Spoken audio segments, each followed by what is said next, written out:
Obviously, LeBron and AD are staying on the roster. Schroeder turned down 85 mil or something, 80 mil for 100 mil. I don't think he's getting that after that playoff showing. Yeah.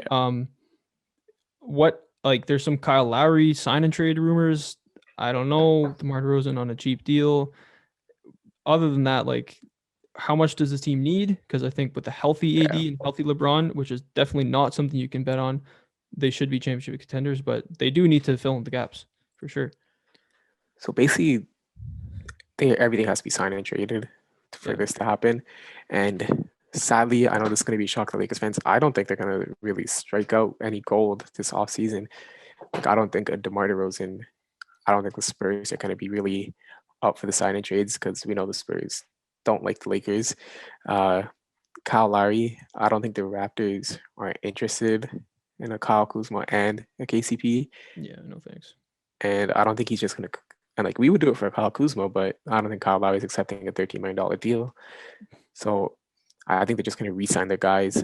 And then they're going to be big players this trade deadline, like this next trade deadline, because they're going to have 13 million move in Kyle Kuzma, 13 million in KCP. They're going to have Dennis Schroeder's like $20 million contract to move. They're going to have Taylor Horton-Tucker's $7 million contract to move. Like, they're going to have actual pieces. Alex Caruso's like $7 million, $5 million contract to move.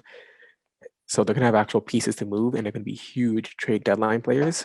But offseason, I think it's going to be really quiet for them. Yeah. I think that's actually a super solid strategy. You hang on to these guys who are making 13, making 7, whatever. And then when, I don't know, Chris Middleton's in the trade rumors, if Portland doesn't trade CJ McCollum, if Bradley Beal somehow hasn't been traded yet, maybe Karl Anthony Towns asked out. You never know. There's always a guy available at some point during the season, and the Lakers seem like if they're in position to make that kind of trade. Yeah, and they have the 2025, 2026, and 2027 draft pick. They also have this year's 2021 draft pick. So they have a couple of assets that they can maybe flip and rotate and kind of get those pick pools, plus the Kyle Kuzma, plus Taylor Horton-Tucker. Yeah. We can see them landing a solid, maybe not a superstar, but someone of like Kyle Lowry's caliber. Like if the Raptors sign Kyle Lowry for a big contract, and then both those teams kind of just wait until the trade deadline to make this move happen, I can see that happening. Yeah, for sure. It's not gonna happen in free agency though, and even if they don't, like LeBron and AD healthy, hopefully, it's a great team. Yeah, is the best team in the West. So it's not like this is too urgent. Yeah, like we're still like us and the rest of the media aren't gonna put the Lakers no lower than fourth.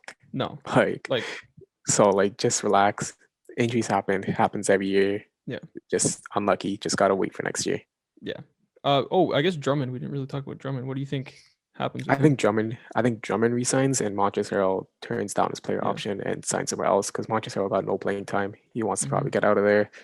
But I think Drummond resigns because he really didn't raise his value, and I think around a $9 million deal is the most he's gonna get.